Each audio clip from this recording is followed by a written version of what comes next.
Hey guys, Eastern Shore Native here with you today. I am in Hillcrest Cemetery, which is in Fettlesburg, Maryland. That is in Caroline County. We're on the, which Fettlesburg is on the south end of the county. Here today, I want to share with you an interesting story. It actually happened in 1895. A 13-year-old schoolgirl named Sallie Dean, she was murdered as she went to school.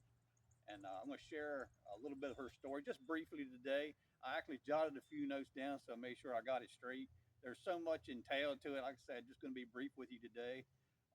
She's buried. This is her stone here. She is buried alongside her mother and father here. I mean, it actually says right on her stone. I hope the camera picks it up that she was murdered. This is a story that I've heard for many years. Never really looked into it a lot, just when I read about it. What had happened, Sally was on her way to school in 1895 that day, and there was a 22-year-old Marshall Price. He was a blacksmith, a local blacksmith at the time, and evidently he had been watching her and learning her routine as she went to school. And I think his intentions were, from everything that I read, he was going to rape her that day. And something, it didn't work out somehow. Whatever happened, I'm not sure. I guess he was afraid he was going to get caught or she was going to tell, what have you. Well, he ended up murdering her. He ended up cutting her throat. Um, it's sad. It's a sad but true story. He tried to cover up his crime. The story goes that he hit her in the woods, as I can read, and then I guess at the end of the school day, no, they were asking, why Sally didn't come to school that day, and nobody really knew. And well, they started a search party, and it wasn't too long after they had found her. And the thing is, Marshall Price, the guy that was her murderer, he had joined in the search, and to try to cover his tracks, I guess, not to look guilty or what have you. He even offered his wagon and things, and they say from the stories that I'm reading that he was even the pallbearer, one of the pallbearers at her funeral. I'm not sure if that's true or not. That's just what I've been reading online and things.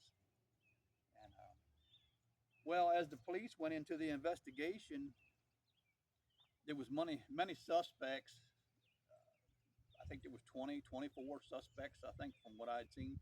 Well, one by one, they were eliminating all the suspects. Well, the only one that didn't have an alibi and it didn't make any sense about what he said was Marshall Price. In Marshall Price's story, they even said that he had a dream and he knew where the weapon was, the murder weapon that had killed her. So a lot of his story didn't really make any sense. All this happened in the little town of Harmony. If you don't know where Harmony is, you're not familiar with the area. It's about 20 minutes or so from Fettlesburg, and where the court proceedings took place in Denton, it's about 20. It's kind of in between.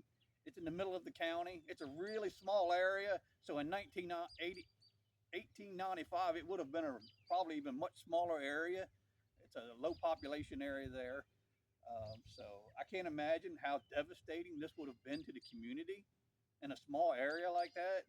And that time, in history, it just didn't happen that often. It's just really unheard of, really. Um, so there were so many things that happened, but eventually they charged Marshall Price with murder. And the capital of Caroline County is in Denton, which is on the north end of the county. That's where the courthouse was. That's where he was being held in jail.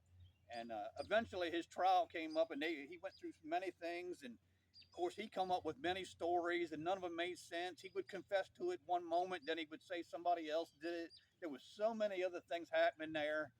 None of the things he did made any sense. Well, he went to court finally, and then finally came to pass when he went to court, and he was found guilty. They were holding him in jail until sentencing and or whatever were going to do with him. And there was a technicality. His lawyer found a technicality so he could be retried again. And well, the locals weren't having none of it. There was a mob of roughly 40 men, I believe they say masked men. They all nobody would know their identity, and they stormed the jail in 1895, July the 2nd. And some of the ringleaders went inside the jail and they pulled Marshall Price from the jail. And they took him over to the courthouse, which was right across the street. If you know anything about where Denton, Maryland is, the courthouse and the jail are right there together, the old courthouse. And they took Marshall Price and they hung him from a tree. They took vengeance for the wrong that was done. They say that now Marshall Price is buried in Denton Cemetery, just outside town there on the outskirts of town. The rumor has it that some of the ones that were part of that mob that pulled Marshall Price from the jail, a lot of mishaps happened to them and whatnot. A lot of strange things happened to them. Whether that's true or not, I have no idea. But I just keep thinking about what a tragedy all this is and all the things that happened here simply because somebody couldn't control themselves. Two people lost their lives. Sallie Dean innocently, which had done nothing wrong, and Marshall Price, the vengeance of the mob, all because of what had happened. What a sad but true story. Guys, there's so much more to the story. If you'd like to know more, you can go online and read the rest of it. There's so many details that I left out. I just kind of wanted to cover this because, I mean, it's a sad situation of what happened.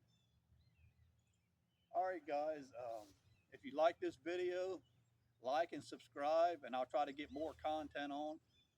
All right, I'll talk to you guys later.